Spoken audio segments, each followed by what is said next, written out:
السلام علیکم پیارے بچوں، کیسے ہیں آپ سب؟ امید کرتی ہوں کہ آپ سب بہت اچھے ہوں گے اور اچھے کام کر رہے ہوں گے۔ تو آج کا سبق ہے ہمارا کاف کے متعلق۔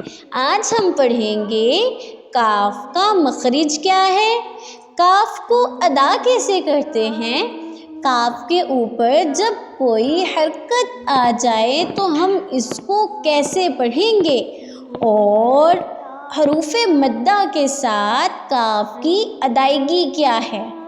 ٹھیک ہے پیارے بچوں، تو ہمارا پہلا سوال ہے کاف کا مخرج کیا ہے؟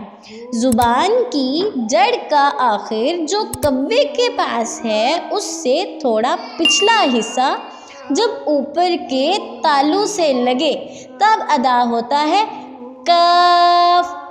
تو پیارے بچوں، میں آپ کو بتاتی ہوں کہ کاف کون سے حروف میں سے ہے۔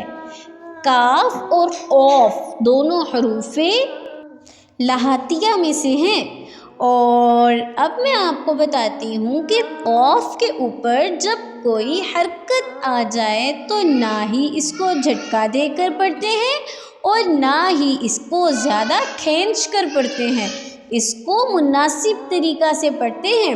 اور اب میں آپ کو بتاتی ہوں کہ قاف کے بعد اگر حروف مدہ آ جائیں تو اس کو ایک الف کے برابر لمبا کر کے پڑھیں گے۔